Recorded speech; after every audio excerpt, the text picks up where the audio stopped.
हे WhatsApp everyone, मैं नील हूँ और आप देख रहे हैं Indigo civil services YouTube channel. तो बहुत सारी अटकलें लगाई जा रही हैं बीपीएससी 67th के लिए, लेकिन क्या होने वाला है ये तभी पता चलेगा जब आयोग से बाज़ाब्ता मुझे खबर मिलेगी। वैसे मैंने आज जो मीटिंग हुई है, आज मतलब जो 19 तारीख को जो मीटिंग हुई है उसके बारे में मुझे अभी तक पता नहीं चला है, लेकिन बहुत सारे यूट्यूबर्स ने इस चीज़ को बता दिया है कि पेपर किस दिन होने वाला है। तो उन्हीं सब चीज़ों पे आज हम लोग चर्चा करते हैं और इस वीडियो को शुरू करते हैं। लेकिन वीडियो को शुरू करने से पहले आपसे एक रिक्वेस्ट है कि वीडियो को लाइक कर दे, चैनल पे फर्स्ट टाइम है तो चैनल को सब्सक्राइब कर दे, बाद में आप भूल जाते हैं। वैसे चलिए कुछ प्रश्न हैं जिसको हम लोग फिर से आज क्लियर करते हैं। ये प्रश्न आपके भी दिमाग में आ रहा होगा और इसीलिए आपने इस वीडियो पे क्लिक किया है। तो देखिए, पहला प्रश्न है परीक्षा कब होगी, दूसरा कितने चरण में परीक्षा होने वाली है, तीसरा बीपीएससी के नए बदलाव क्या है और क्या परीक्षा को लेकर कोई बदलाव होगा भी क्या नहीं होगा, और लास्ट में बताऊंगा अपनी प्लानिंग और किस तरीके से मैं पढ़ रहा हूँ, इस चीज़ को भी मैं क्लियर करूंगा। साथ में अगर आपको गाइडेंस चाहिए होगा तो उसके लिए भी मैं एक टेलीग्राम का ग्रुप बना दिया हूँ। इसमें कुछ मेंबर्स हैं और वो मेंबर्स गाइडेंस ले रहे हैं। आप भी वीडियो के डिस्क्रिप्शन में जाके उसको सब्सक्राइब कर लेना। तो चलिए हम लोग सबसे पहला प्रश्न जो ये है हमारा, परीक्षा कब होगी, उसको देखते हैं। तो देखिए, परीक्षा कब होगी तो आपको पता होगा ये दो हमारे, एक चेयरमैन है और एक सचिव साहब हैं। तो बीपीएससी के चेयरमैन श्री अतुल प्रसाद जी और सचिव जीउत सिंह ने परीक्षा पद्धति में कई परिवर्तनों की घोषणा, संभावित तिथि का चयन भी किया जा चुका है। मतलब बहुत सारे उन्होंने चेंजेस किए हैं और संभावित तिथि को भी वो अभी ले आए हैं। लेकिन ये संभावित तिथि है, ध्यान रखिएगा, अभी भी 100% किस दिन होगा परीक्षा इसकी गारंटी अभी तक नहीं आई है, क्योंकि कुछ भी हो सकता है। क्योंकि 19 तारीख को मतलब बीते दिन एक मीटिंग शाम को हुई है और इसमें कुछ ऐसे कन्फ्लिक्शन आ गए थे, क्योंकि यूपीएससी का भी पेपर हो रहा था और साथ साथ में बीपीएससी का भी प्री होना है। तो ये दोनों एग्जामिनेशन एक ही समय में आ गया है और इसी चीज़ को देखते हुए आज मीटिंग की गई थी। और हम माननीय अतुल प्रसाद जी से यह कहना चाहेंगे कि कृपया एग्जामिनेशन को उस टाइम में कराया जाए जिस समय में यूपीएससी का और बीपीएससी दोनों कोलाइड नहीं कर जाए। यूपीएससी के परीक्षा से या तो पहले ले लीजिए या तो बीपीएससी परीक्षा के बाद ही आप लें, क्योंकि यूपीएससी का मेंस का पेपर का भी दिन उसी दिन है, समय उस दिन नहीं है, मतलब 2 दिन का बीच में जो गैप है उसी में है। तो चलिए उन चीज़ों को हम लोग देखते हैं। वैसे परीक्षा की जो ऑफिशियल डेट बताई जा रही है वो 20 और 22 तारीख बता रही है सितंबर की, और इस दिन परीक्षा होगा या नहीं होगा इस चीज़ को तो फ्यूचर ही बताएगा। वैसे एक्सपेक्टेड डेट है, अनुमानित की जा रही है, 100% इस चीज़ की श्योरिटी नहीं है। वैसे मैं 19 तारीख को 8:35 पे स्क्रीनशॉट लिया था। इसमें ऐसा कोई नोटिफिकेशन नहीं है एग्जामिनेशन को लेके, क्योंकि कोई भी अगर 100% ऑथराइज नोटिफिकेशन आती है तो वेबसाइट पर ही आती है। चलिए हम लोग नेक्स्ट स्लाइड को देखते हैं। नेक्स्ट स्लाइड में यूपीएससी के क्या नए बदलाव हैं, क्या कंडीशंस लेकर के यूपीएससी मीटिंग के बाद आई थी, मैं इस चीज़ को बता दूंगा। वैसे राइट साइड में एग्जामिनेशन का नया कैलेंडर भी जारी कर दिया, हम लोग इसको भी देख लेंगे, लेकिन उससे पहले हम लोग बीपीएससी के नए बदलाव को देखते हैं। सबसे पहली बात कि परीक्षा के पैटर्न में कुछ चेंजेस किए गए हैं। कंडीशन क्या है, पहला वाला देखिएगा, परसेंटाइल के आधार पर अब प्रारंभिक परीक्षा का रिजल्ट निकाला जाएगा। तो ध्यान रखिएगा, अब परसेंटाइल के अकॉर्डिंग होगा, क्योंकि परीक्षा अगर 2 दिन होगी तो उसके लिए परसेंटाइल मेथड ही लगाया जाता है, क्योंकि बराबरता बन के रह सके। किसी अगर बाय द वे आप फर्स्ट वाले डे जा रहे हैं तो प्रश्न अगर इजी हो गए और सेकंड वाले डे अगर हार्ड हो गए तो उस हिसाब से परसेंटाइल मेथड का इस्तेमाल किया जाता है। और परसेंटाइल मेथड का इस्तेमाल रेलवे एसएससी भी करती है अपने अपने हर एक शिफ्ट के लिए। तो उसी चीज़ को देखते हुए बीपीएससी भी ये बदलाव करने जा रही है। लेकिन इससे एक नुकसान होगा कि कुछ प्रॉब्लम आ सकती है। वो प्रॉब्लम पर भी हम लोग बात करेंगे, क्या प्रॉब्लम आ सकती है। अगर आपको लगता है ये प्रॉब्लम क्या होगी तो नीचे कमेंट में आप लिख भी सकते हो। दूसरा है पीटी और मेंस दोनों की मूल्यांकित कॉपियां वेबसाइट पर डाली जाएगी। अब ध्यान रखिएगा, पीटी के जो प्रश्न होंगे और मेन और पीटी पास करके जो बच्चे मेंस लिखेंगे उनके मूल्यांकित प्रश्नों को वेबसाइट पर चला जाएगा। तो इससे ट्रांसपेरेंसी रहेगी कि कौन सा बच्चा कैसा लिखा है, या फिर ठीक लिखा है, या फिर उसके मार्क्स जो कटे हैं कहीं धांधली तो नहीं हुई है, इस चीज़ के लिए ऐसा होगा। तीसरा है पीटी के बाद छात्रों को ऑप्शनल पेपर में बदलाव करने का एक मौका मिलेगा। ध्यान रखिएगा, ये मौका एक ही बार मिलेगा। आप सिर्फ एक बार अपने ऑप्शनल पेपर को बदल सकते हैं, बार बार ये मौका नहीं मिलने वाला है। उसके बाद नेक्स्ट है सभी केंद्रों के प्रश्न पत्रों में यूनिक आईडी होगा। हर सेंटर पे जो प्रश्न पहुंचाए जाएंगे वो एक स्पेशल आईडी उसके अंतर्गत रहेगी, क्योंकि अगर किसी सेंटर से प्रश्न पत्र लीक होता है तो उसके बारे में जानकारी लगाया जा सके कि किस सेंटर से, किस व्यक्ति के कारण या किस महकमा के कारण यह प्रश्न पत्र लीक हुआ है।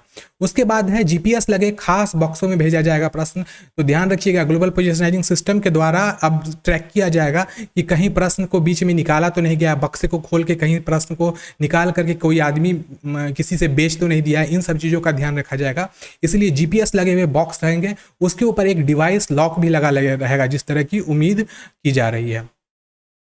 उसके बाद एक कैंडिडेट के सामने ही केंद्र पे प्रश्न पत्र खोले जाएंगे। ध्यान रखिएगा, जो प्रश्न पत्र होगा रूम में जाएगा, बाजाप्ता रूम में खोला जाएगा, अनसील्ड किसी अन्य रूम में नहीं किया जाएगा। जैसा कि पहले होता था, इससे पहले समाहरणालय में क्वेश्चन रहता था, फिर वहाँ से सेंटर पे जाता था, फिर सेंटर पे ऑफिस में खुलता था, उसके बाद वहाँ से क्वेश्चन पत्र लीक भी हो जाता था। तो अब ऐसा नहीं होगा, अब एक ही मतलब अन्य कमरे में नहीं होगा, उसी कमरे में होगा जिस परीक्षा रूम में बच्चे रहेंगे। उसके बाद परीक्षा के 1 घंटा पहले छात्रों को परीक्षा में बैठ जाना होगा। तो पहले तो आधा घंटे पहले ही बच्चे चले जाते थे तो पेपर को देने दिया जाता था, लेकिन अब ऐसा नहीं होगा, अब 1 घंटा पहले बच्चों को जाना होगा। क्यों? इसके पीछे कंडीशन है, क्योंकि फिंगरप्रिंट लिया जाएगा, बायोमेट्रिक लिया जाएगा, सिग्नेचर किया जाएगा। क्योंकि बच्चे अगर कहीं पे भी जाते हैं, बाथरूम जाते हैं, लेबोरेटरी जाते हैं, या फिर कहीं भी पानी पीने के लिए भी निकलते हैं, तो कोई दूसरा अन्य व्यक्ति उसके जगह पे जाके परीक्षा नहीं दे, इसीलिए ऐसा कंडीशन लाया गया है जिसमें फिंगरप्रिंट, बायोमेट्रिक वगैरह सब कुछ होगा। उसके बाद जितने भी परीक्षा केंद्र होंगे वहाँ पर डिवाइस जैमर्स लगाए जाएंगे। तो आपको पता है जैसे ब्लूटूथ हुआ, 3G 4G 2G, इसके जैमर लगाए जाते हैं। एक बड़ी बक्सा ऐसा होता है, उसमें से मतलब उसको जैम किया जाता है। उसके बाद नेक्स्ट है, परीक्षा केंद्र पर अभ्यर्थियों की बायोमेट्रिक जांच होगी। तो बायोमेट्रिक जांच, अगर आप SSC की पहले परीक्षा दिए होंगे तो आपको पता होगा कि अगर आप पानी पीने भी जाते हैं तो उसके बाद आपको बायोमेट्रिक देना पड़ता है। तो ये एक थोड़ा सा टफ वर्क रहा, लेकिन इससे ट्रांसपेरेंसी आने की बहुत अच्छी बात होगी। उसके बाद है OMR को चेक करने वाले सॉफ्टवेयर की उसी तरह से जाँच होगी जैसे वोटिंग से पहले मॉक पोल का EVM से जाँच होता है। तो ध्यान रखिएगा, OMR चेक करने वाली मशीन की जाँच भी कराई जाएगी। सक्सेसफुल कैंडिडेट का रिजल्ट देने से पहले बायोमेट्रिक से फोटो से भी तय किया जाएगा कि कैंडिडेट सही है कि नहीं। अब देखिए, फाइनल प्री निकाल लिए, मेंस भी लिख लिए, उसके बाद व्यक्ति का ओरिजिनल चेक किया जाएगा बाजाप्ता कि वही व्यक्ति शुरुआत के पेपर्स को दिया या कोई अन्य व्यक्ति दिया गया है। तो ये चीज़ हुआ बायोमेट्रिक के द्वारा, साथ में फोटो के द्वारा इस चीज़ को तय किया जाएगा। और यह सब जो मीटिंग हुई है, उस मीटिंग में ही इन चीज़ों के ऊपर डिस्कशन किया गया है। PT मेंस इंटरव्यू में एक ही कैंडिडेट हैं कि नहीं, सभी के फोटो आदि का मिलान भी किया जाएगा। तो आपको पता होगा कि अगर आप पेपर देने जाते हैं तो उस समय में आता है एक बाजाप्ता व्यक्ति जो आपके फोटोग्राफ्स को भी खींचता है, बायोमेट्रिक भी लेता है। तो यह प्री में, मेंस में और इंटरव्यू में तीनों जगह पे यह लागू किया गया है। उसके बाद सफल अभ्यर्थियों की OMR सीट, मेंस की कॉपी नए इंडिपेंडेंट टीम से चेक कराई जाएगी। तो याद रखिएगा, अब जो टीम होगा वो पुराना वाला टीम नहीं होगा, इंडिपेंडेंट रहेगा जो OMR चेक करेगी या मेंस की कॉपी चेक करेगी। तो पहले ट्रेडिशनल लोग हुआ करते थे जो चेक करते थे, लेकिन अब सब कुछ बदल जाएगा। तो ध्यान रखिएगा, इस बार बहुत अच्छा मौका है आपका परीक्षा निकालने का, क्योंकि आप जो जेन्यून रहिएगा और जेन्यून कैंडिडेट ही इस बार परीक्षा पास कर पाएंगे। वैसे मैं नहीं कहता हूँ कि सभी लोग चीटिंग ही करते हैं, लेकिन उसमें 5-10 व्यक्ति जिनके कारण चीटिंग होती है, उन्हीं कारण कट ऑफ ऊपर चला जाता है और उससे जेन्यून कैंडिडेट्स को दिक्कत हो जाती है। आगे हम लोग देखते हैं नेक्स्ट, BPSC के नए बदलाव में प्रश्न पत्र या जो भी चीज़ें परीक्षा केंद्र पे ले जाए जाएंगे, जो भी चीज़ें वापस आएंगी, सब एक ट्रंक में लाई जाएगी और ट्रंक में ही वापस भी करी जाएगी।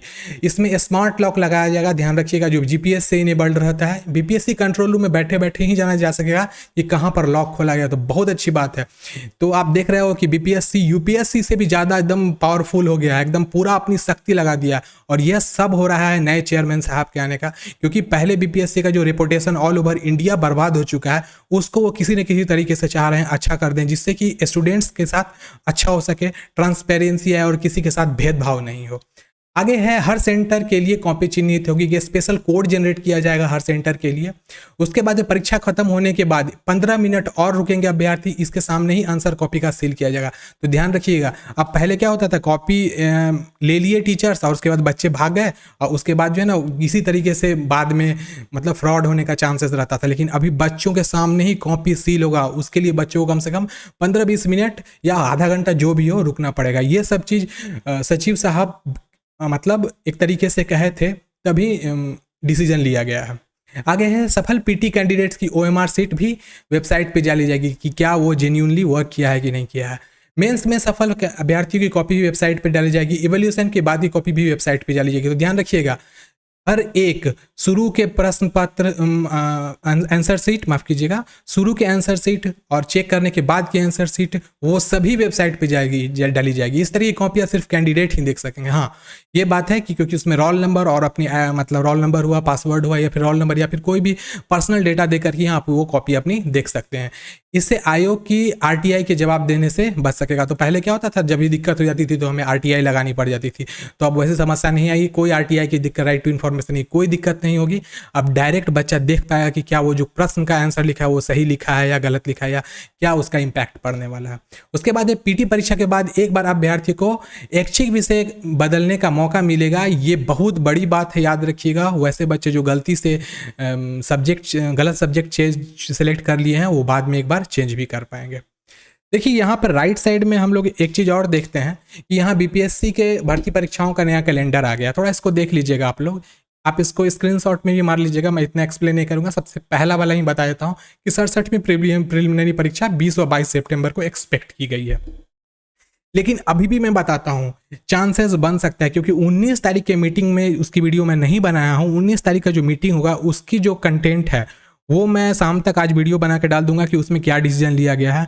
वैसे ज़्यादातर उम्मीद मैं भी एक्सपेक्ट कर रहा हूँ, बहुत सारे यूट्यूबर्स जो टॉप के हैं वो लोग भी एक्सपेक्ट कर रहे हैं कि परीक्षा कहीं ना कहीं से सितंबर के आगामी महीने में ही होगा। लेकिन कब होगा इस चीज़ को अभी नहीं कहा जा सकता है। वैसे फाइनल अगर डेट आता है उसके बाद ही पता रहेगा। अभी कुछ भी हो सकता है, परीक्षा 20-22 को भी हो सकती है और हो सकता है सितंबर माह में ही चला जाए। 50-50 का चांस है, ये बात ध्यान रखिएगा। वैसे मीटिंग में क्या बात हुई है उसके बाद ही मैं डिसीजन ये चीज़ ले पाऊंगा।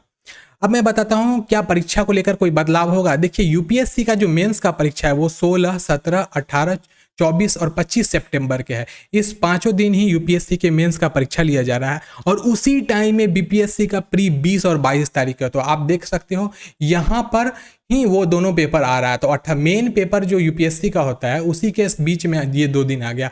तो कहीं ना कहीं से ये वैसे कैंडिडेट्स जो लोग यूपीएससी की भी प्रिपरेशन करते हैं और साथ में बीपीएससी भी देते हैं उनके लिए हेक्टिक हो जाएगा, क्योंकि एक जगह वो डिस्क्रिप्टिव की प्रिपरेशन कर रहे हैं और एक जगह उन्हें जो ना एमसीक्यू मतलब वन लाइनर क्वेश्चंस को देखना पड़ रहा है। तो ये बहुत बड़ी प्रॉब्लम हो जाएगी। इसीलिए 19 तारीख की मीटिंग करी गई है शाम को, और ये डिसीजन क्या लिया जाएगा वो मैं आपको कल को बता ही दूंगा या फिर आज शाम ही में ही उसकी वीडियो ले आऊँगा। वैसे मैं अपनी प्लानिंग के बारे में बताता हूँ। एक नई रणनीति मैं लेकर आ रहा हूँ जो 30 दिन का प्लान रहेगा और 30 दिन में ही हम लोग पूरा कोशिश करेंगे 120+ मार्क्स लाएंगे। और ये किस तरीके से करूँगा इसके लिए मैं आपको एक बाज़ाब्ता बता दे रहा हूँ कि मैं एक टेलीग्राम का ग्रुप बना दिया हूँ। नीचे वीडियो के डिस्क्रिप्शन में और कमेंट में भी मैं एक हाईलाइट कर दूंगा एक लिंक। उसमें 2 लिंक रहेगा, एक चैनल का लिंक है और दूसरा जो लिंक है वो लिंक है हमारे टेलीग्राम ग्रुप का, जिसमें हर एक चीज़ पे डिस्कशन होगा। पीडीएफ दूंगा, स्पेशल वीडियोस वहाँ पे अवेलेबल करा दी जाएगी और इवन कोशिश करूँगा पेड टेस्ट सीरीज भी मैं खरीद करके आप लोगों को यूं ही दे दूँ। कोई आप लोगों को पैसा खर्च करने की ज़रूरत नहीं है और जो भी स्पेशल चीज़ होगा वहाँ हम लोग उस चीज़ का बंटवारा भी कर लेंगे। अगर आपके पास भी कुछ स्पेशल चीज़ है तो आप हमें दे सकते हैं, हम भी आपको कुछ ना कुछ स्पेशल देते ही रहेंगे। साथ में वहाँ पे डेली प्लानिंग होगी, डेली का होमवर्क दिया जाएगा। 8 से 10 घंटे मिनिमम आपको पढ़ना पड़ेगा। अगर आप बहुत ज़्यादा मेरिटोरियस हैं तो आप 8 घंटे में अपना सिलेबस कंप्लीट कर सकते हैं हर दिन का, और नहीं तो आपको 10 घंटे तक पढ़ने में लग सकते हैं। इसमें हम लोग किन किन चीज़ों पे बात करेंगे, कौन कौन से बुक मैं आपको बता रहा हूँ। ज़्यादा बुक्स हम लोग नहीं यूज़ करेंगे क्योंकि 1 महीने में टोटल सिलेबस को हम लोग रिवीजन करना है। बुक लिस्ट में बता दूंगा, साथ में बताऊंगा स्ट्रेटेजी, हर दिन की एक स्ट्रेटेजी बताऊंगा, कितने घंटे पढ़ना है, क्या क्या चीज़ों पर ध्यान देना है, कौन कौन से टॉपिक को हम लोग ज़्यादा से ज़्यादा पढ़ना है। उसके बाद करंट अफेयर्स के लिए कौन कौन से पीडीएफ्स का यूज़ करेंगे हम लोग, जो बीपीएससी के बिहार स्पेशल में और साथ साथ में नेशनल स्पेशल रहेगा, वो सब भी हम लोग वहाँ पे डिस्ट्रीब्यूट करेंगे। और लास्ट में टेस्ट सीरीज, हर एक दिन कोशिश करूंगा एक दिन बीच करके या हर दिन मैं एक टेस्ट सीरीज भी आपके लिए अवेलेबल करा सकूं, क्योंकि आप हर दिन उस टेस्ट सीरीज को बना करके ही परीक्षा में अच्छे मार्क्स अर्थात 120+ मार्क्स को ला सकिएगा। वैसे इस बार का कट ऑफ याद रखिएगा अच्छा खासा बढ़ने वाला है, क्योंकि जब परीक्षा अच्छे से लिया जाता है तो कट ऑफ भी बढ़ जाता है, क्योंकि बच्चे अच्छे से पढ़ते हैं, मेहनत से और मन लगा के पढ़ते हैं। तो आप भी समझ रहे होंगे किस तरीके से मैं भी मेहनत करूंगा। प्लीज़ आपसे भी रिक्वेस्ट है, इतनी मेहनत से मैंने वीडियो बनाई है, वीडियो को प्लीज़ जाते जाते लाइक कर दीजिएगा और अपने दोस्तों के बीच भी शेयर कीजिएगा क्योंकि उनको भी जानकारी मिल सके। और प्लीज़ चैनल को आप लोग सब्सक्राइब कर दो। 50% ऐसे लोग हैं, मैंने देखा है 51% लोग हमारे ऐसे व्यूअर्स हैं जो हमारे चैनल को सब्सक्राइब भी नहीं किए हुए फिर भी वो वीडियो देखते हैं। वैसे मुझे पता है आपका इससे कोई नुकसान नहीं होगा, बस एक लाइक कर दो, एक सब्सक्राइब कर दो, आपका कुछ भी इससे नुकसान नहीं होगा। हाँ, इससे मुझे प्रॉफिट होता है क्योंकि मैं अच्छा फील करता हूँ, देखते हो अपना सब्सक्राइबर्स बढ़ रहे हैं तो मुझे लगता है लोगों को मुझ पर भरोसा हो रहा है। तो प्लीज़ आपसे रिक्वेस्ट है, आप लोग प्लीज़ चैनल को सब्सक्राइब कर दीजिए और वीडियो को लाइक कर दीजिए, क्योंकि मुझे पता है यहाँ तक देख गया तो शायद आपको अच्छी ही लगी होगी। और टेलीग्राम ग्रुप जरूर ज्वाइन कर लीजिएगा आप लोग, वहाँ पे मैं से आप क्वेश्चन भी पूछ सकते हो, किसी प्रकार का कन्फ्यूज़न हो, किसी प्रकार का डिलेमा हो तो आप मेरे से पूछ सकते हो। साथ में मैं इंग्लिश और हिंदी मीडियम दोनों में आपको गाइड कर सकता हूँ, याद रखिएगा। और हाँ, जो मेरी कंटेंट होगी वो इंग्लिश और हिंदी दोनों मीडियम के बच्चों के लिए होगी। ऐसा नहीं है कि मैं सिर्फ हिंदी मीडियम को या फिर सिर्फ इंग्लिश मीडियम को गाइड करता हूँ, मैं इंग्लिश हिंदी दोनों में आपको कंटेंट दे सकता हूँ, ध्यान रखिएगा। तो चलिए आज के लिए इतना ही, नेक्स्ट डे हम लोग नए कंटेंट के साथ मिलते हैं, तब तक के लिए bye bye, take care and stay blessed.